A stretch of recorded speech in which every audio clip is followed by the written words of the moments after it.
Hey, I'm Tati. Welcome to Calmly Coping. I am here with Lindsay, and she is an Ayurvedic lifestyle coach. So today we're going to be talking about all about what Ayurveda actually is and how it can relate to your mental health, as well as Lindsay's personal experience with anxiety and how Ayurveda has helped her with that.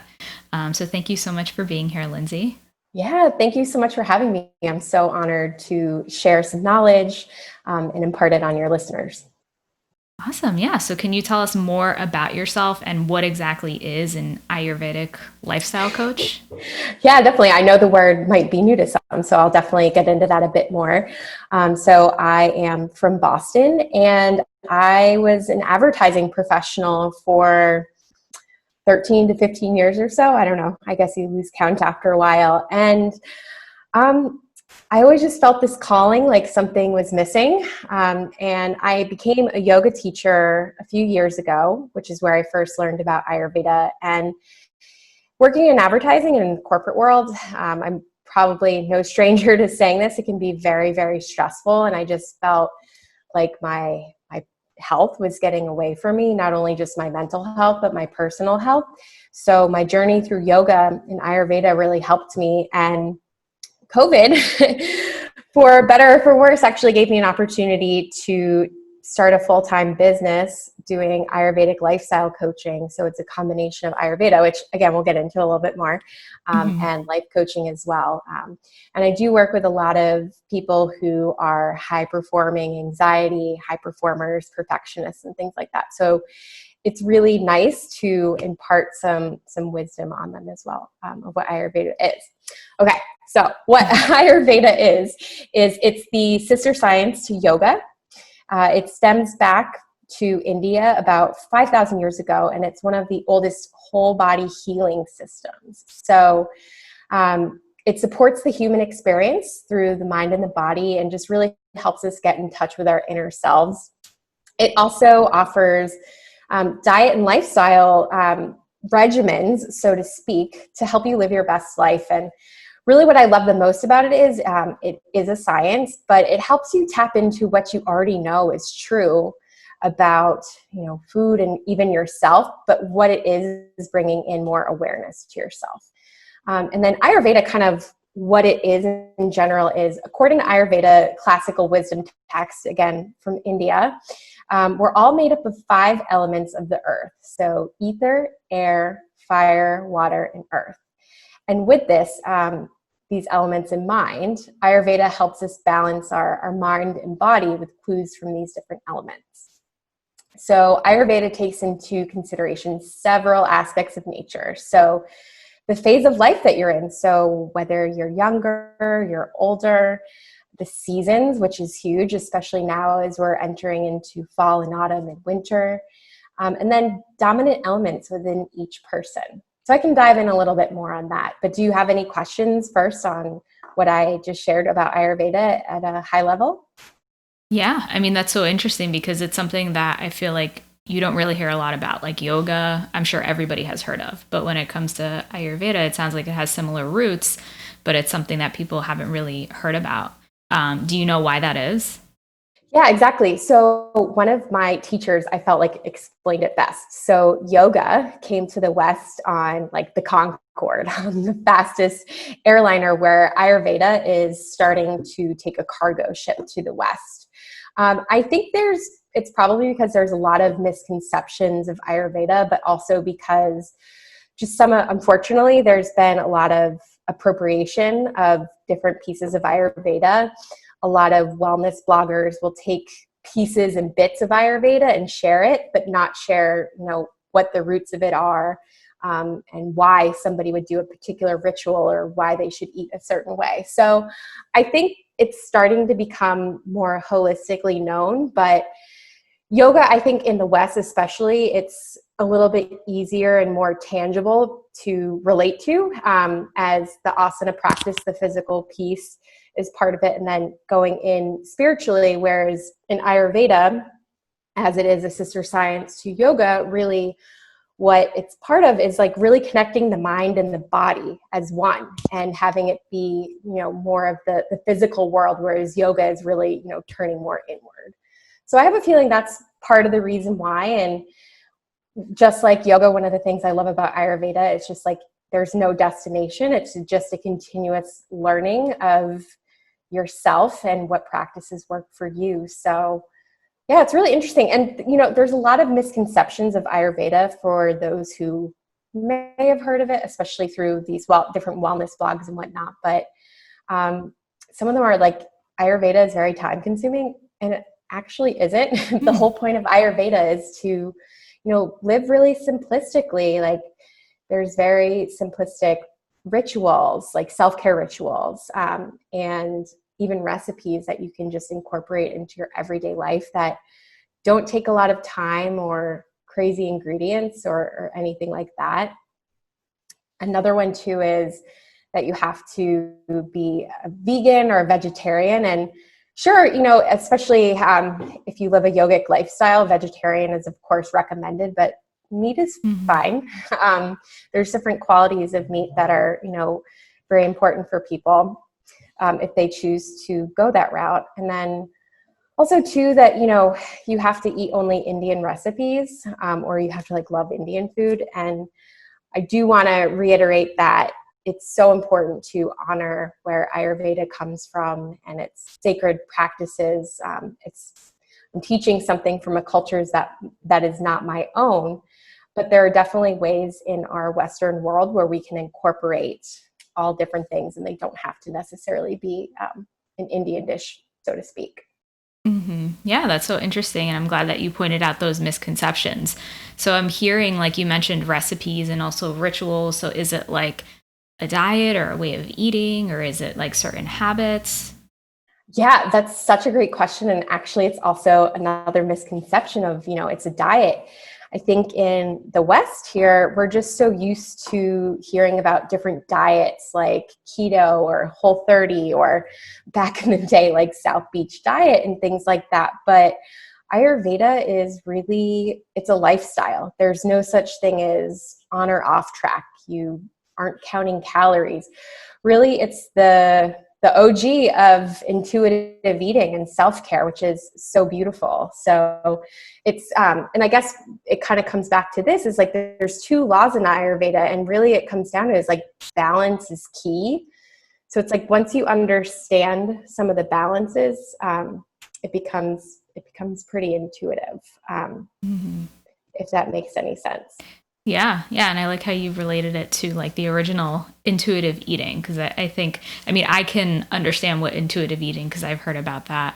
And I think that makes sense, like doing what fits best for your body and like your needs. And you also mentioned like the seasons. And one thing you mentioned, I wasn't sure about those elements. You said ether or ether? Yeah, ether. Yeah. Okay. So ether, it's like, it's not air, but it's just, it's a quality of air. So the 5 elements. So one of the things you'll probably hear a lot about Ayurveda and what people toss around are the doshas, and there are 3 of those.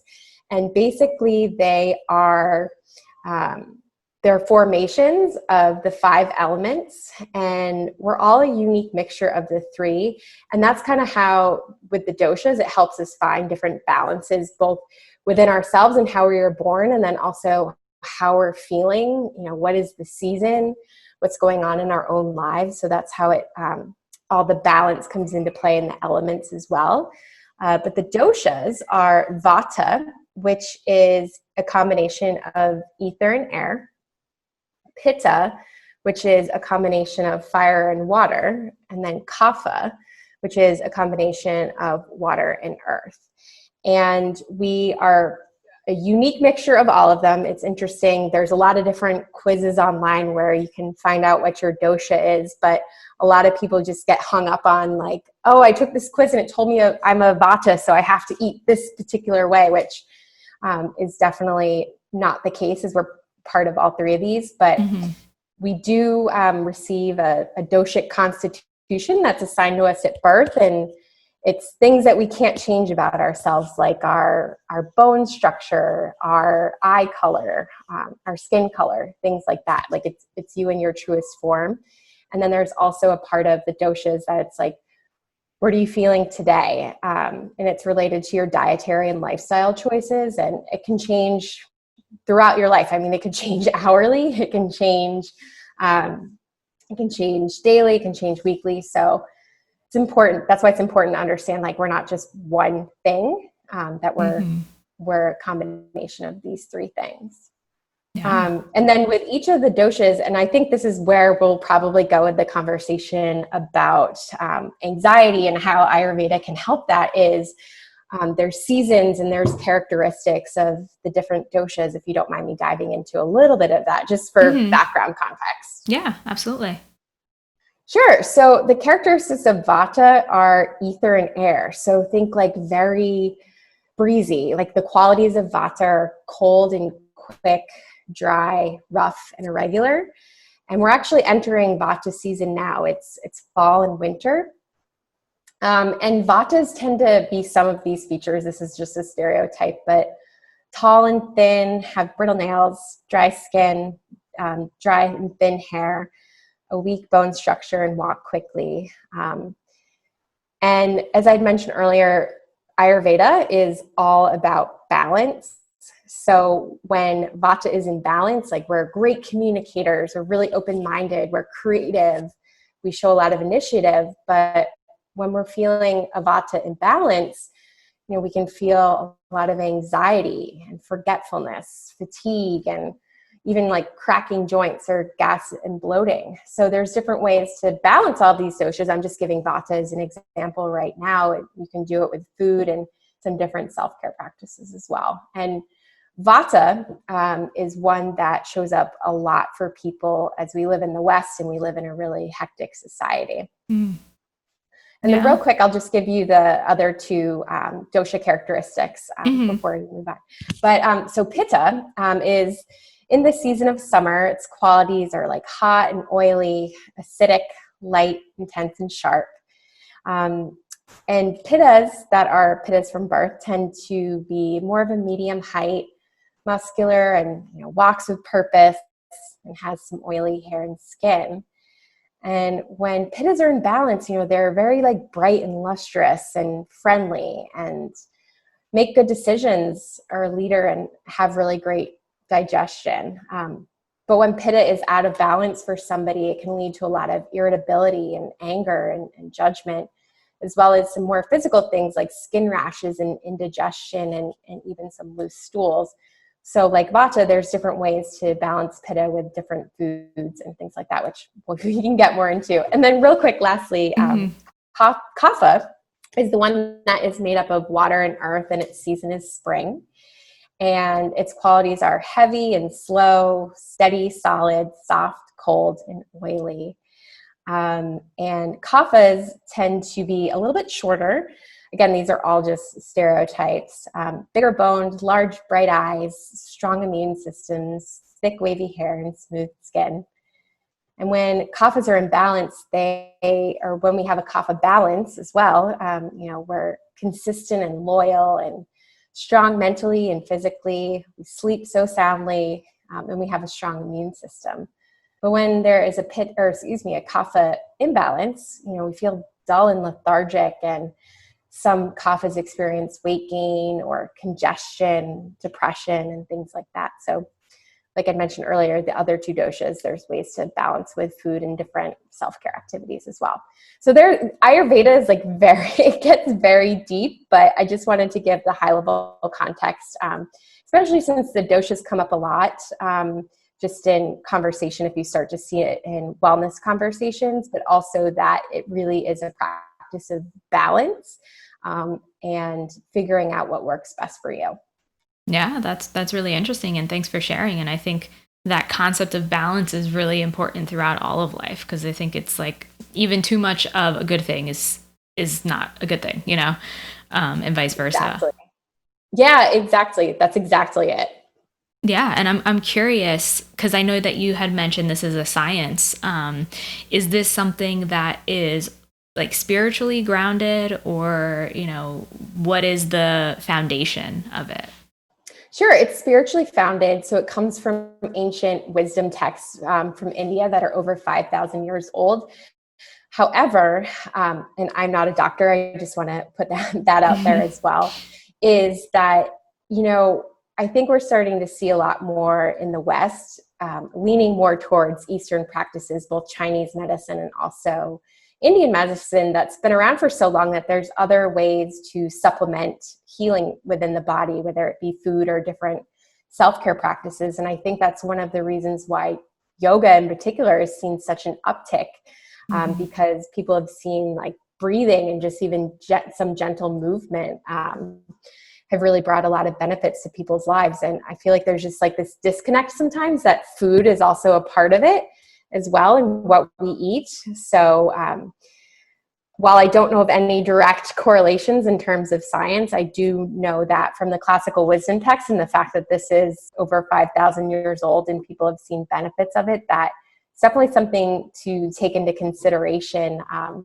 especially if you're finding the need to supplement your life and your healing process with other things. Mm-hmm. Yeah, and I think it makes a lot of sense because, what you put in your body really affects you in many different ways, your physical health and your mental health. And, there's that mind and body connection that you mentioned that I think a lot of people don't bring awareness to. It's kind of like eating to get through the day. And most of the focus, at least in this Western culture, and correct me if I'm wrong, is like on our minds and on like learning things and using our minds and getting things done, but not necessarily on nourishing our bodies. Yeah, exactly. And myself included in all of this. Before I found Ayurveda, it was just, getting through the day and just eating what I thought was healthy, but things that weren't necessarily helping me in certain ways. And if it's helpful, I can give an example. Yeah, absolutely. So for as long as I can remember, I've grown up with digestive tract issues. And also, too, some of the root cause of it was anxiety, which I learned later on. And, I thought I was eating healthy. Like my family never really did like fast food or anything like that. And I would think like, oh, I'm going to eat healthy. I'm going to have a salad today. And it like dry, rough foods are not good for somebody who's anxious. And I used to wonder why I'd like be bloated and have a stomach ache and feel kind of funky. So once I changed my diet, I mean, it didn't literally happen overnight. It wasn't just like all of a sudden I ate some cooked vegetables and rice and I was cured or anything like that. But just slowly starting to trust the process and see differences has been helpful. And so there's different ways. Or I think actually another great example too is how we talked about intuitive eating. A lot of people are actually probably practicing Ayurveda and they don't even know it. So how I kind of went into the seasons. So as an example, like in summer, you're probably not going to want to eat a hot bowl of soup, right? Like it's too hot or not. You want more cooling foods. Yeah. So with that, that's already practicing Ayurveda, like one piece of it. It's just about the balance. Yeah, that's a great point. I think there's a lot of seasonal changes that occur that people are eating different foods just naturally, just intuitively. Exactly. So it's definitely important to keep that in mind too. Yeah, no, definitely. And you had touched on how like your experiences with anxiety, you realized that was manifesting in like digestive issues. So can you speak more about like what your experience with anxiety was and how you realized that those digestive issues were related to anxiety? Because I think that's something that's really common. Yeah, it's more common. And to be honest, it kind of angered me when I found out that this was all tied up in it. And again, medicine is for a purpose. I take medication and I'm very open about it. And I do think what we eat is a supplement for that. So I don't think it's a replacement, but had I known what I know now, I feel like I could have not gone to a lot of different doctor's appointments or things like that maybe I didn't need at the gastroenterologist. But I've suffered from anxiety for as long as I can remember. I think it's just my chemical makeup, to be honest. I'm an only child, and I think being like coming from a perfectionist background and, trying to be a caretaker, I experienced some traumas in my teenage years as my parents were both very, very sick. And so I was just triggered a lot very easily. And how it manifested in my adult life really was just fear of getting sick. Like I'd get panic attacks about certain things. I'd have performance anxiety.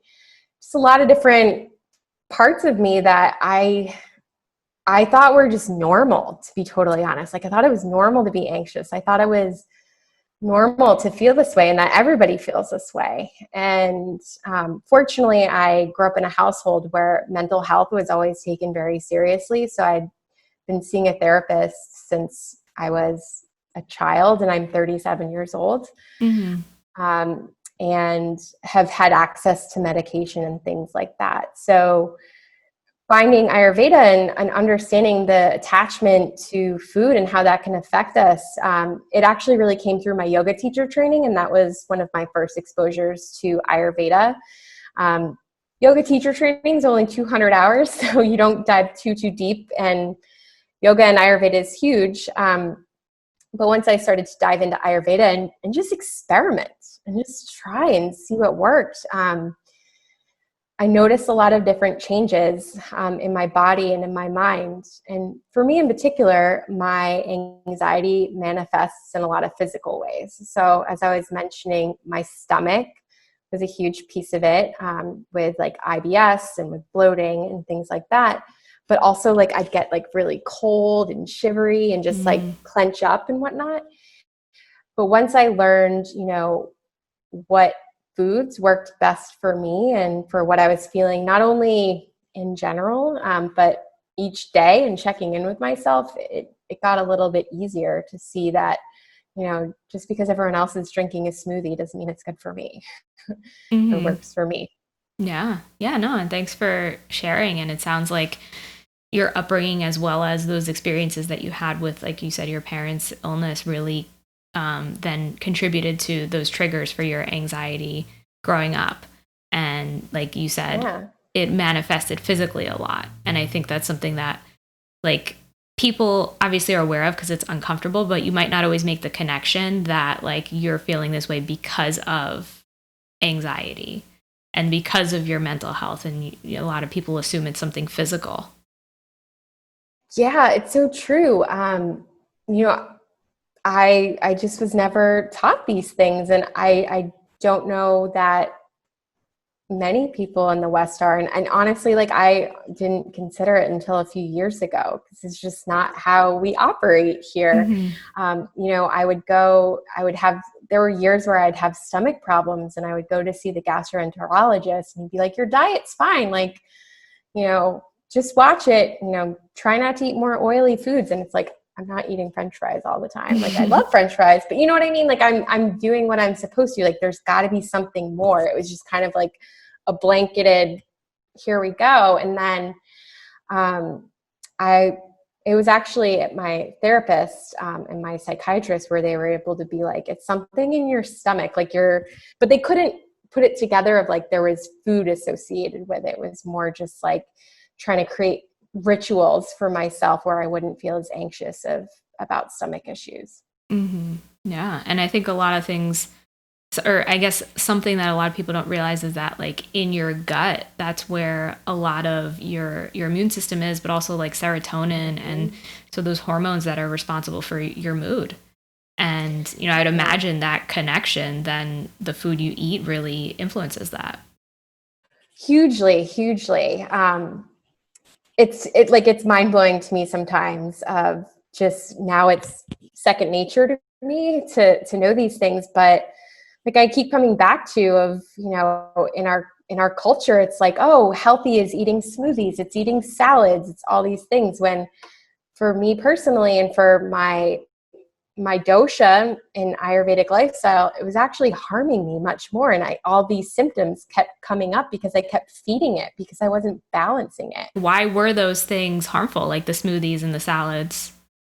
Yeah, sure. So going back to it, so in Ayurvedic lifestyle, the balance is key. So there's two laws in Ayurveda. So like creates like, and opposites create balance.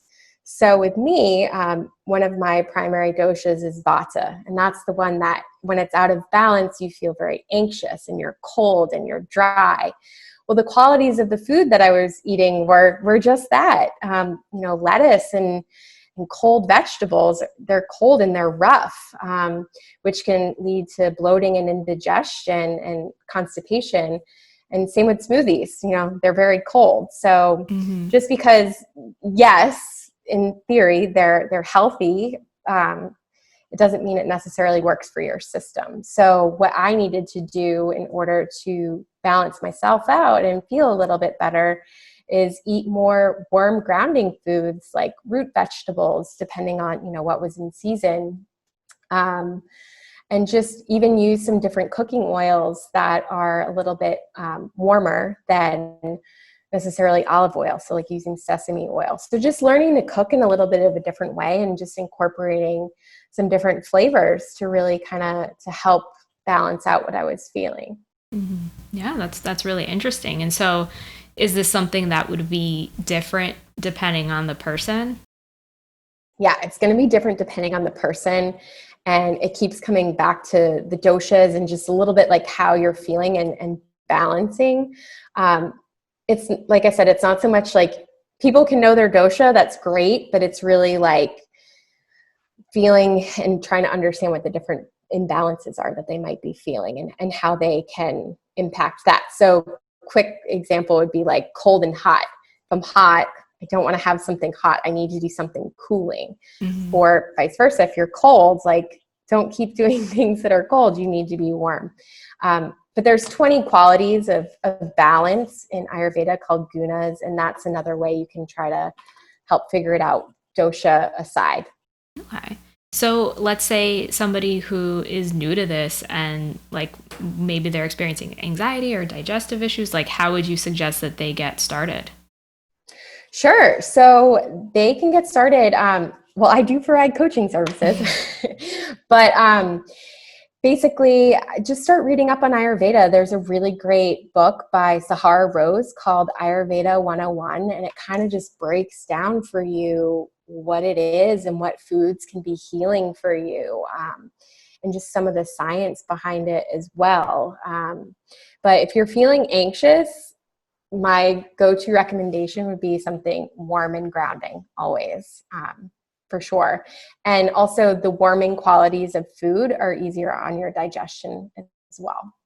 Okay, that's interesting. So it's better than like those cold foods? Yeah. If you're like clammed up and like anxious and cold, like you want to do the opposite of that. If you're hot and you're feeling like agitated and irritated, you want to try and balance out the other thing. So just examples. Hopefully that's tangible enough, but I'm happy to go deeper if you need me to. Yeah, no, that makes sense. Like doing the opposite of what you're experiencing, like in order to balance those things out. So it's really all about coming back to that balance. It really is about the balance. And I think we overcomplicate it because we're just fed so much information about diet and lifestyle, just from the West, and also what is healthy and what is not healthy. So I think that probably complicates things as well. I think the important thing to me with Ayurveda is people knowing that, and I think I touched upon this, is it's not a replacement for Western medicine whatsoever. It is a supplement. There's a reason why there's medications for things, but if there's ways that you can, improve, it's definitely worth looking into.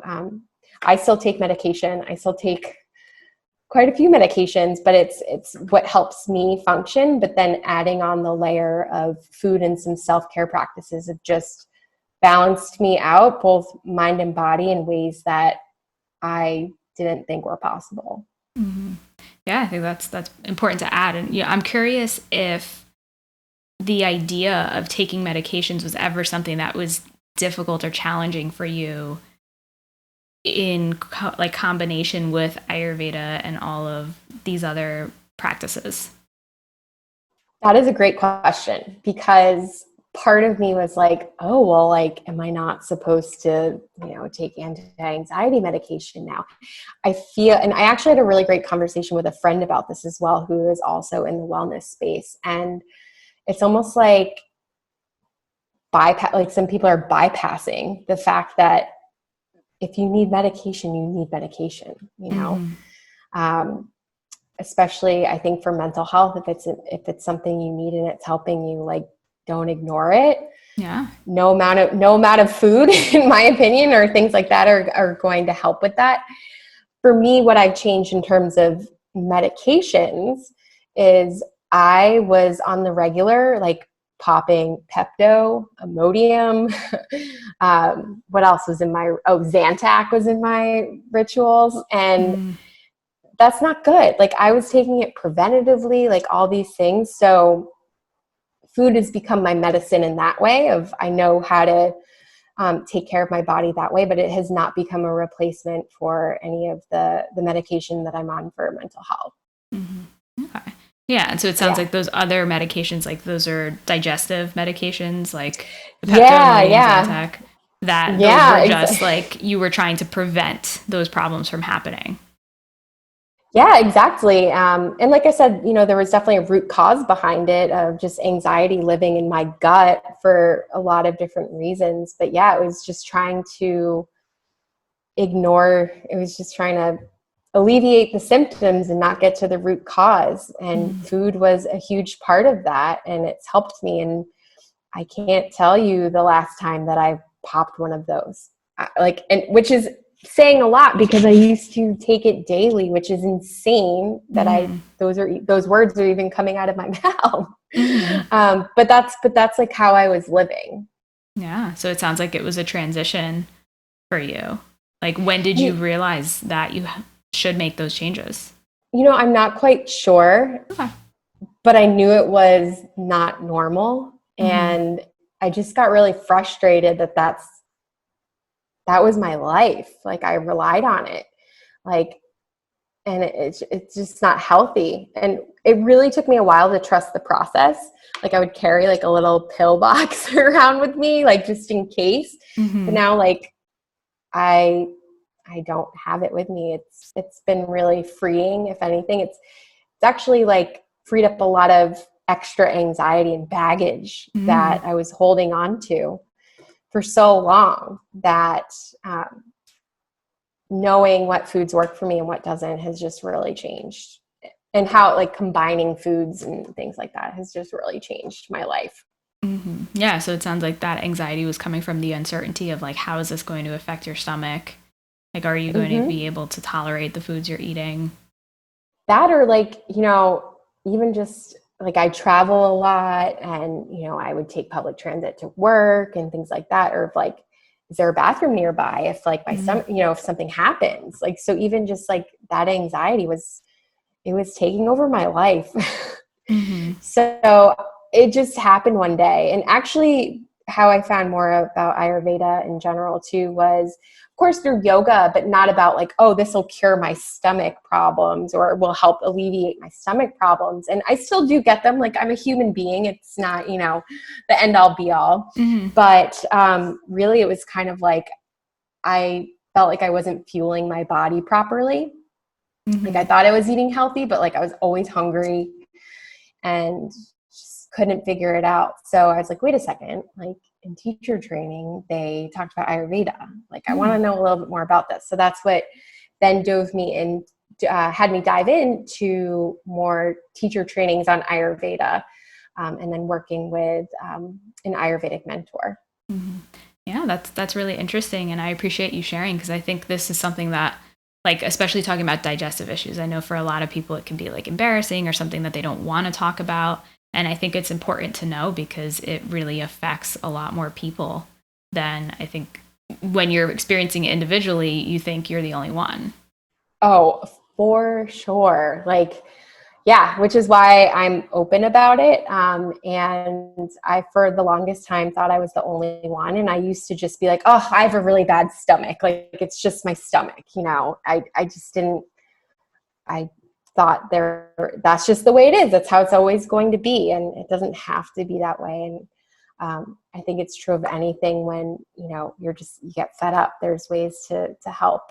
So even just getting rid of that, or not getting rid of, or knowing how to handle the anxiety I was feeling about, like, bathroom issues, also helped me with anxiety in other aspects of my life as well. Yeah. And when did you first realize that you had anxiety? Because I know you said for a while you thought like this is just normal. This is just the way that things are. It's really funny. Like, because like I said, I have been going to therapy for a very long time. Mm. I think, and I was always told like I have, and I'm very open about this, so I don't mind sharing, Mm. like anxiety, depression, and a mood disorder. And I was just like, okay, like Mm. the anxiety at first was more like sleep insomnia. Okay.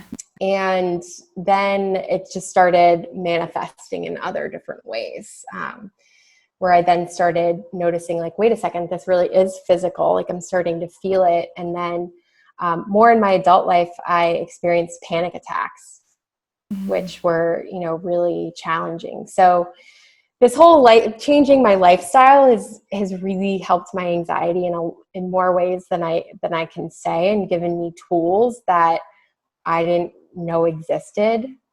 Mm. And while I say I do take medication and stuff like that, but I always thought like the second I get anxious, it's like, okay, pop a pill. But like there's other ways to do that. And sure, like, that's what medication's for. If you actually need it in Mm. that moment, then that's fine. But, trying something else versus just reverting straight to that. So I don't know if there was ever this light bulb moment of like, oh, I have anxiety, but I've felt it in different capacities is really what it is. And it's affected Mm. my life in different ways. It hasn't always just been this like one type of anxiety, if that Mm. makes sense. Yeah. And so it sounds like that it was something that, like you said, since you went to therapy at a young age, you were aware of the fact that like you had anxiety, depression, and mood disorder, but that it manifested in different ways throughout your life. So, it might have been different experiences or affected you. Like you said, at one point you had panic attacks, and then there were the digestive issues. And Yeah. I felt performance anxiety a lot in my job, where it was like, why are the words not coming out of my mouth that mm, I, know are in my head? So mm-hmm, it's been interesting to have that journey of anxiety, but coming back to Ayurveda, that self inquiry that I have every day of, like what's going on with my day? What's it going to be like? What's one thing I'm going to let go of today? Like, I jumble my words. I'm going to let go of that today. I'm a human being, mm-hmm, things like that. So just really cultivating that self-awareness that we keep coming back to, and the mindfulness has helped me detach from the anxious moments and feelings that I was holding on to that then just kept exacerbating anxiety. mm-hmm. Yeah. And I can hear there's some like self-compassion in there, like recognizing that just because you can't collect your thoughts in one moment doesn't mean that you're a failure or whatever other Yeah. fears might come up. Yeah, it's so true.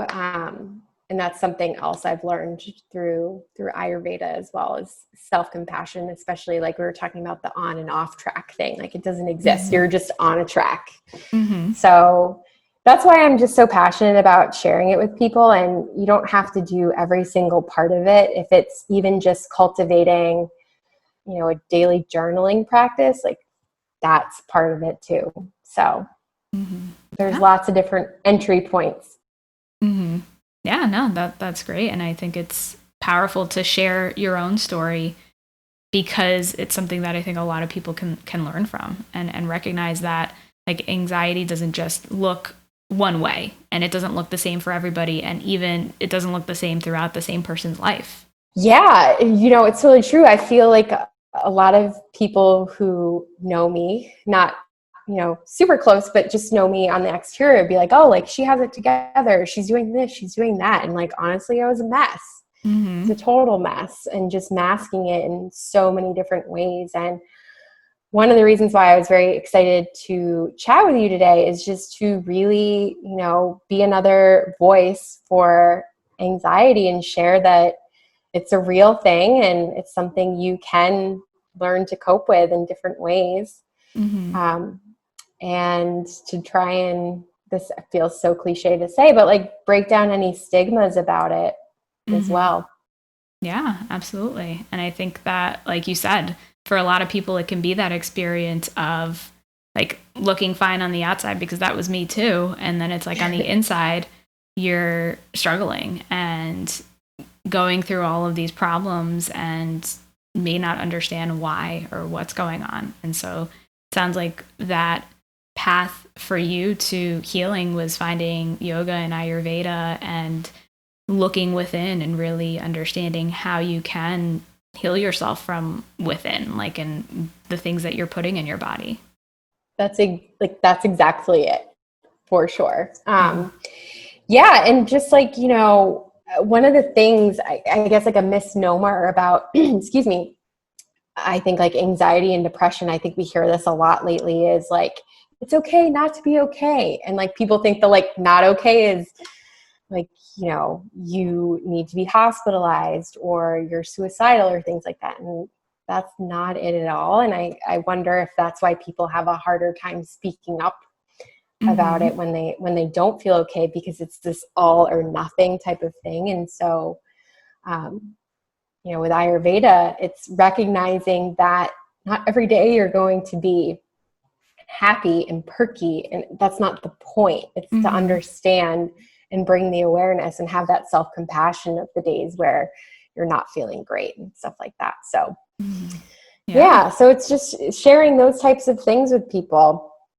Yeah, and I think that's important to recognize that like people think that if they're not to the point of being hospitalized or it's like severe, then you're fine, but there's of course, varying degrees. And, a big part of that is just, it's part of being human, that, a big part of being human, unfortunately, is suffering, and going through the ups and downs of different emotions and moods. And I think having that awareness, it sounds like through Ayurveda and just the mindfulness of what's going on within you, is a great way to recognize what's going on so that you can respond to it in the best way for you. 100%. Like, not forcing yourself to go to a workout because you should, because your body is asking you to rest, that's part of it. Or maybe if you are feeling a little bit down, like, okay, but not forcing yourself, but maybe just trying something new and different, or, I love that it gives you a different toolbox. But what's cool about the toolbox is it's not reinventing the wheel. It's stuff that we know in our lives. It's just knowing and having the wherewithal to implement it, and just understanding the things in our world are a toolbox. Yeah, I love that.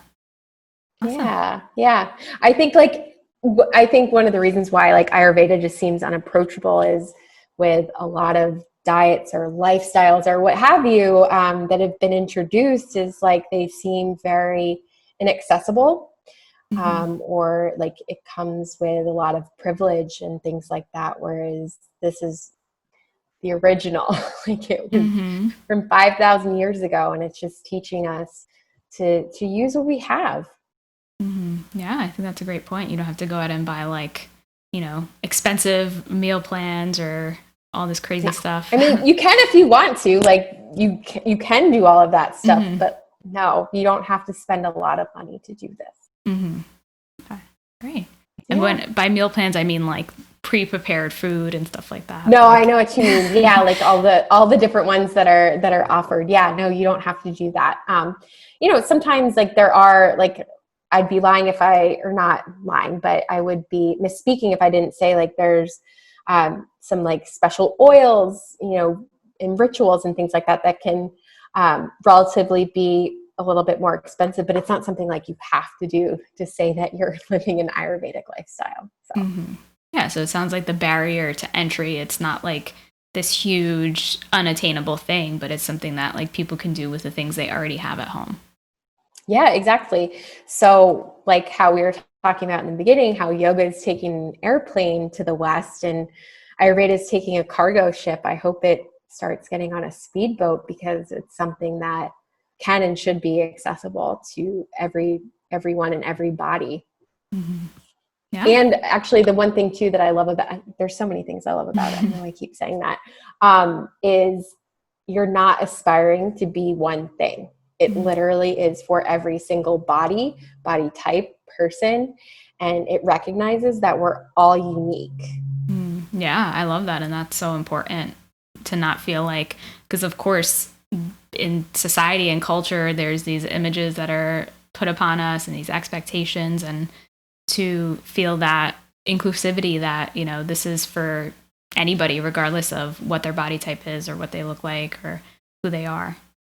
Yeah, for sure. If anything, it's taught me to love and appreciate my body more and to let go of the control. And my body is, our bodies are so smart. We just don't give them enough credit. Mm-hmm. Yeah. And I think that balance speaks to just the biological desire for our bodies to be in homeostasis. And, you know, that's what any cell on this planet is aiming for, that homeostasis. And that, you know, if you just listen to your body, it sounds like providing that balance is what helps your, I guess, helps your body feel at a level of kind of like, can't think of the word, but goodness. Just like, yeah, just level. No, yeah. It's like we think we're forced to do all of these different things, just like environmental factors. And of course, it's funny coming from somebody who's worked in advertising for very long, you know, that's a lot of it is just the way we're marketed and sold different things and influenced by different people and whatnot, where really the wisdom is within. Mm-hmm. Yeah, I think that's awesome. And I mean, what changes have you noticed from implementing Ayurveda for yourself? Sure. Well, I still experience anxiety. That's just who I am. Mm-hmm. But I know some things that can help me. Like for me, tea when I'm feeling very anxious is a great thing to come back to. In order to get my digestive fire going in the morning, I drink a warm glass of water with lemon in it. And this is good for anybody, not even if you're anxious or not, but just like to ground myself for the day. Mm-hmm. I do some self-care rituals as well. Like maybe you've heard this in wellness magazines, but there's tongue scraping, which is an Ayurvedic ritual, or oil pulling. So just some activities to really like ground myself. I do journaling as well, which just to kind of check in, see what's going on for the day, rather than just cruising through life and maybe trying to plan a little bit of what I'm going to eat for the day or for the next few days and things like that. So other than that, I would definitely say I've noticed, like, not to be crass, but like I'm regular. Like my body is a little bit more predictable now. And when, you know, I feel a little bit triggered, like I said, I have some tools to come back to. And here's the thing, like I mentioned before, it's not about being on track or off track. Like today, actually, I was just feeling the need to have some greens, some fresh salad greens, and I did. Like, that's fine. You know, it's just understanding there might be impacts to you. It's like anything. Nothing's off limits. It's just bringing awareness of how certain things can impact you. I'd say the other thing too that I've noticed is my skin is a lot better, for sure. And just certain things that I've incorporated into my diet. And it's not anything crazy. It's just the types of vegetables that I've been eating. And I do feel like, and maybe it's psychosomatic, I don't know, but eating just the warm grounding foods, it just is like comforting. So, so that has helped me a lot. Yeah, I think those are some great rituals and habits that you integrate. And I like the ones that you had mentioned, like having tea or that warm water, because I think even the process, like the activity of actual doing it, not just ingesting it, can be really calming as well. Like if you're just like sitting down with a cup of tea. Yeah, like the ritual or the routine of it as well. I did stop caffeine or drinking coffee about 3 or so years ago, which has definitely changed a lot of things for me.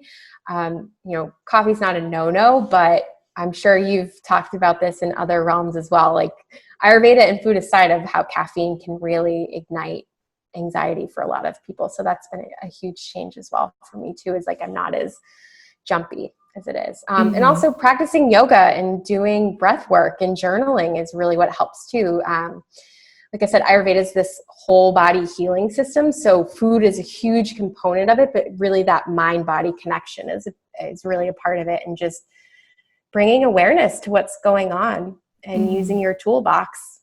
Yeah, that sounds great. And you brought up caffeine. That's actually something I don't think I've talked about in the podcast yet, but it's super important to be aware of because caffeine can really replicate that feeling of fight or flight that happens in your body when you have anxiety. And it can induce anxiety and make it worse. So, that's something that's important to be aware of. A lot of people don't realize because caffeine is a drug at the end of the day, and people don't really realize the effects that it can have. Yeah, it has so many different effects on it. As you know, we could probably do a separate podcast on caffeine and whatnot, but there's so many great herbal teas, whether you're anxious or not. Herbal teas just have so many great benefits as well, and they're highly recommended in Ayurveda. So like some of the stomach issues I was having was also related to a Pitta imbalance, meaning like fiery, so some inflammation and things like that. So I was experiencing some of that this summer. So one of the teas I drank, and all these can be found at your local grocery store. Again, this isn't like all these really expensive things that you need to buy into. Is I got hibiscus tea bags and I steeped them. And instead of drinking it hot, because it was hot this summer, I just put it in the refrigerator and drank it cooler. And that was totally fine. So just finding different ways to, feel better in your skin. Yeah, that sounds great. That's something that I like to do too, like at night, have like herbal tea because to avoid that caffeine. And recently I've been drinking, I never know how to pronounce it, but it's like rooibos. Oh, rooibos. Rooibos. Yeah. Rooibos, Only reason why I know that is it's a South African tea, and I studied abroad in South Africa. That's the only way I know how it is. But yeah, oh, nice. It's a beautiful red leaf tea. Yeah. Yeah. And so I think that having habits like that and like those physical components you had mentioned, like even if it's like the yoga or the deep breathing, integrates that mind-body connection where you can relax and calm yourself physically. Yeah, so the physical grounding pieces are good. Tea is a huge part of it, and journaling and self-awareness. But I think one thing to really impart in people of this being a lifestyle is like you need to start simply and not just go from 0 to 100 and trying to incorporate these things. Because I think that setting you up for failure, but also, part of self-awareness is when you integrate little things once at a time, it just becomes a part of you.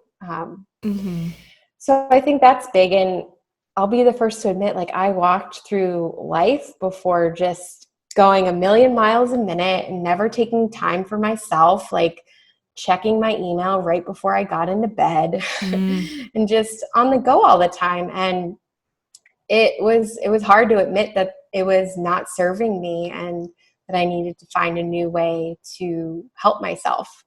And so just taking care of myself by eating foods that serve me better and drinking tea and doing yoga and journaling were huge. But I started very, very slow. I didn't just one night wake up and this was who I am or anything like that.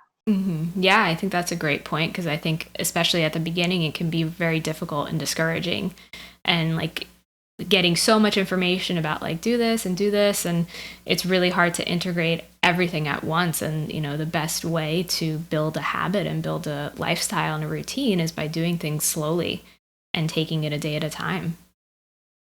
Totally. And I think a lot of the times the 0 to 100 comes from our toxic diet culture, of like you have to stick to this regimen and whatnot, where just even drinking simply in the morning a cup of hot water with lemon just a couple times a week, just trying it out and seeing how that fits. And if it doesn't work, okay, that's fine. But maybe it's something you'll like and you'll build up more to it. Or instead of being out at lunch, well, I guess that was probably pre-COVID, but like if your coworkers are all ordering salads, but you're kind of like, like I'm not feeling it, like do what works best for you versus just trying to fit into a mold, especially when it comes to that sort of thing. I think it's important just having the awareness, and it does take a long time to build self-awareness, and it's something that will be with you continuously. It's not a destination. Yeah, I like how you put that. Awareness is definitely key. And I think, like you had mentioned, the diet culture here, it's really like all or nothing, like, and very restrictive. And I think the problem with that inherently is that people will try that and then they have one misstep or one mistake. And Yeah, it's kind of like, all right, well, that's out the door, like then they've failed. And so that can be really discouraging. totally. And like, I still eat pizza. I drink wine. Like, Mm-hmm. I eat ice cream. I don't do it all of the time. But one of the things I've seen, especially through COVID, like you would ask me, like, what changes have I noticed is, I mean, I'll be fully transparent. My exercise or movement regime has been totally different since lockdown and things like that. And I know I'm not alone in it. And Yeah. it's been actually kind of hard to admit as a yoga teacher, because we're known for practicing a lot. And I've chosen to focus more on some of the more spiritual parts of yoga during lockdown. But the thing I've noticed is practicing Ayurveda is my body hasn't changed. Like, my muscle tone is different, but like, I haven't gained weight and I haven't lost weight. Like, I've just stayed the way that I am because I've been listening to my body. And some days I'm hungrier, some days I'm not. Like, it's just really tuning into that. Mm-hmm. Yeah. And of And course, it's deep. Of course, it's like deeper than that. I know for sure, mm-hmm. especially like if it comes to, there's always like roots to things, like if it's somebody who's emotional eating or other things. But once you tap into that awareness, I think that's when it starts to fall into place a little bit more. Mm-hmm. So it sounds like that awareness really helps you to be in touch with what's best for your body and kind of like cutting out the noise of, is this like, am I doing this because of, like you said, emotional eating or as a distraction, and or from external pressure. And it's kind of like identifying, well, what is it that I feel like I need right now? Exactly. Yeah, that's exactly it. And yeah, like I said, if you're feeling like you need a salad, eat it. That's fine. But Mm-hmm. notice how it makes you feel afterwards. Mm-hmm. Like, how does it make you feel? Mind and body. Mm-hmm. Yeah. And you touched on something that I think a lot of people have experienced with COVID, where like it's just changes in habits because our entire lives were kind of thrust out of normalcy. And I think that's normal. Anytime there's a period of stress, it's normal to have changes in your routine or motivation levels or anxiety levels or mental health. For sure. I'm sure I'm not alone with the anxiety piece there as well. And I feel very fortunate to know Ayurveda, to continue my journey with Ayurveda and share it with others, because lockdown has definitely tested my anxiety and my mental health for sure. Mm-hmm. So being able to pull from the toolbox that I've built through practicing Ayurveda has helped immensely. Yeah, and I think it's great that you were able to, in a way, take advantage of the time that we had in quarantine. Of course, nobody wanted this to happen, but at the same time, it sounds like you were able to start your coaching business. Yeah, yeah, exactly. It all just kind of, not to be all woo woo, but I am going to be woo woo. Like, the universe, like, she loves to give me the big old shove, and I had started it prior to being laid off, and it was just a chance to really dive in deeper. And I feel really called to helping people and to sharing what I've learned, and any wisdom I can impart on people of any adversities that I've faced, or just people who need someone to listen to and maybe just learn some new tools. That's what I'm really passionate about sharing. Mhm. Yeah, I think that's awesome. So would you say, are there any foods that are bad for your mental health? So I don't think food is good or bad. I honestly think it's about awareness. That said, um, food that is bad for your mental health, I really think it's about awareness and how Mm-hmm. things impact you. I do think like too much sugar is never good. But it's really, what is your mental state? Because it can fluctuate. So if you're somebody who's feeling like really irritated and frustrated, maybe something a little more cooling is better for you. If you're feeling a little bit more like run down or dreary or depressed, something that has like a little more like pep in its step with some spices could be good. And if you're feeling anxious, just like really trying to ground down as much as possible is important. But I don't really want to label anything as good or bad, because it's up to the person for sure. Mm-hmm. I do think there's some ingredients that are in our foods today, packaged foods, of course, that can definitely impact your gut health, and I'm sure your mental health as well. So just being aware. I keep bringing up, that's like the theme for today, awareness. Just knowing how things impact you is so key. But yeah, I wouldn't say there's anything that is like good or bad. Maybe caffeine though, right? Okay. Yeah. Yeah, no, thanks for sharing. Yeah, of course. Is there anything else that like we haven't touched on or that you would like people to know about Ayurveda? It's more approachable than you think it is. Like I mentioned earlier, there's a good chance you're already practicing it with just by the seasons. So coming into fall, eating those nice, warm, cozy root vegetables and some soups and things like that. And having a daily awareness practice is huge. Maybe writing down 3 things that you're grateful for every day, or, starting some manifestations and things like that are really helpful as well. Mm-hmm. Yeah. So basically what I'm hearing from what you're saying is that, like you said before, that awareness is key. And Ayurveda it's not just about the foods you're eating, but it's about that integration of like your holistic wellness, as well as like those rituals and habits that you have, like yoga and breathing and, having tea and those kind of rituals throughout your day. And then also that it's very much about like having a balance and maintaining a balance depending on your needs and the season and how you're feeling. Yeah, totally. Ayurveda, the beautiful thing about it is like it actually goes like really deep. There's even like sense care things. So if somebody's feeling really anxious, according to Ayurveda, it's actually better to have in the morning some silence and just be with your thoughts. That would be a great time to, if you're able to make the time, sit with your warm water and just digest.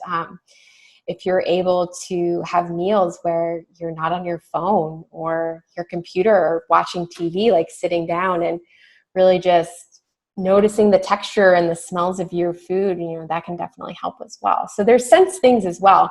I know we don't have too much time, but there's just like I said, it's a whole body system. So just really checking in to see where you need it, whether it's your mind, whether it's your body, or there's other external factors going on that, you could do something to help feel better.